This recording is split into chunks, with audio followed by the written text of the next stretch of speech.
பொண்ணுன்னு தெரியலையே, இவ்வளோ வேகமாக ஓடி வரா. இப்படி மூச்சு திணற ஓடி வரால, யாருன்னு தெரியலையே. ஏம்மா பொண்ணு, கொஞ்சம் மெதுவாக வாம்மா. ஏன் இப்படி வேகமாக ஓடி வர? மெதுவாக வர வேண்டியதானே, ஏன் இப்படி வர நீ? கீழே கீழே விழுந்தா யாரும்மா பாப்பா உன்னை? இவ்வளோ வேகமாக ஓடி வர, மெதுவாக வர வேண்டியதானே. நான் இங்கே தானே இருக்கேன், அங்கே இருந்தே பார்த்துட்டல நீ. பாட்டிமா, பக்கத்தில் உள்ள பார்க்குக்கு நாங்கள் 3 பேர் வந்து அதுக்கப்புறம் கொஞ்ச நேரம் அங்கே தான் இருந்தோம். என் ஒரே ஒரு ஃப்ரெண்டுக்கு தான் ஊஞ்சல் பிடிக்கும். அவள் விளாண்டுட்டு இருந்தா. மறுபடியும் நாங்கள் எல்லாருமே வீட்டுக்கு போயிட்டோம்.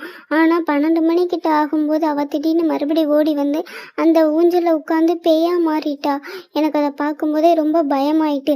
அதான் அப்போவே உங்களை பார்த்த ஞாபகம். அதான் உங்கள்கிட்ட வந்து என்ன ஏதுன்னு கேட்கலான்னு வந்தேம்மா. ஏம்மா, உங்களை யாருமா அந்த பூங்காவுக்கு போக சொன்னா? எதுக்குமா போனீங்க? நீங்கள் பெரிய பிரச்சனையில் மாட்டிக்கிட்டீங்கம்மா நீங்கள். பிரச்சனையா? என்ன பிரச்சனை? அது கொஞ்சம் யூஸ் பண்ணாத பூங்கா மாதிரி தான் இருந்துச்சு. மிச்சப்படி வேற என்ன பிரச்சனை இருக்கும்? இப்போ என் ஃப்ரெண்டை நான் எப்படி சரி பண்ண? அதுக்கு மட்டும் ஏதாவது சொல்லுங்களேன். அந்த ஊஞ்சலில் உட்காந்தவா 12 மணிக்குள்ளே அந்த ஊரை விட்டு போனா வேணா அவளை காப்பாற்றலாம். ஆனால் இனிமேல் ஒன்றும் பண்ண முடியாது. அப்படியா? என்னோட இன்னொரு ஃப்ரெண்டையும் நான் அங்கே விட்டுட்டு வந்தேனே. இப்போ அங்கே என்ன நடக்கு ஏது நடக்குன்னு ஒன்றும் தெரியல. ஒருவேளை அந்த ஊஞ்சல் உட்காந்தா இந்த ஊரை விட்டு போனால் மட்டும்தான் பழைக்க முடியும், இல்லைன்னா முடியாதா? ஆமாம்மா, நீ வேற உன் ஃப்ரெண்ட் அங்கே விட்டுட்டு வந்திருக்க. என்ன கொஞ்சம் சீக்கிரமாக போய் பாரு. ஏன்னா 12 மணிக்கு ஊஞ்சலில் பேயா மாறினவ திடீர்னு காணாமல் போயிடுவா. அவளை காணுமேன்னு சொல்லி இவ போய் அதில் உட்காந்துருக்கூடாது. நீ சீக்கிரமாக இங்கேருந்து போமா. நீங்கள் சொன்னதும் கரெக்டு தான். ஒருவேளை அப்படி நடந்தால் நான் என்ன பண்ணுவேன்? சரி, நான் சீக்கிரமாக இப்போ போய் அவளை பார்க்குறேன். பார்த்துட்டு அதுக்கப்புறம் அவள் அப்படி உட்கார்ந்தானா நான் சீக்கிரமாக அந்த ஊரை விட்டு நான் அவளை கூப்பிட்டு போகிறேன். வேறு வழி எனக்கு தெரியலம்மா. சரி பாட்டிம்மா, நான் இங்கேருந்து போயிட்டு வரேன். அந்த பாட்டிமா சொன்ன மாதிரியே 12:05 போலலாம் அந்த பேய் திடீர்னு அந்த இடத்த விட்டு மறைய ஆரம்பிச்சிச்சு.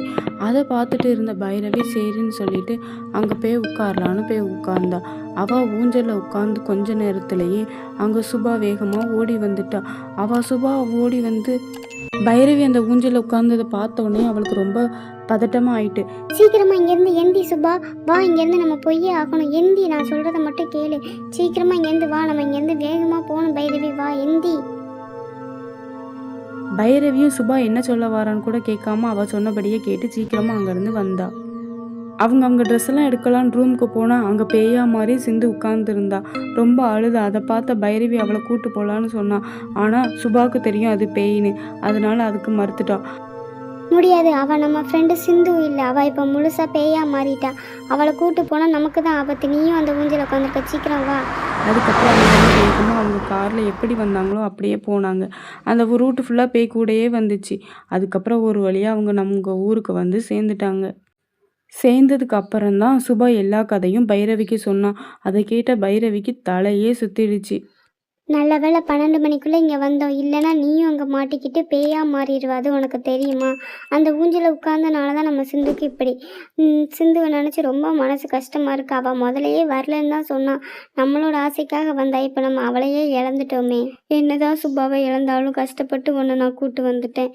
அதனால எனக்கு கொஞ்சம் சந்தோஷமாக தான் இருக்குது. அவங்க 2 பேரும் ரொம்ப கஷ்டமாகவும் இருந்துச்சு, ஏதோ ஒரு மன நிம்மதியாகவும் இருந்துச்சு. இனிமேல் அந்த ஊருக்கே போகக்கூடாதுன்னு முடிவெடுத்தாங்க. இப்போ விடுகதைக்கான நேரம்.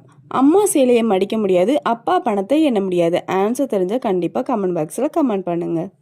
இந்த மாதிரி ஸ்டோரிஸ், ஹாரர் ஸ்டோரிஸ்லாம் பார்க்கணுன்னா நம்ம சிந்து கார்ட்டூன் சேனலை லைக் பண்ணி ஃப்ரெண்ட்ஸ்க்கு ஷேர் பண்ணி கமெண்ட் பண்ணி தென் சப்ஸ்கிரைப் வித் சப்போர்ட் பண்ணுங்க.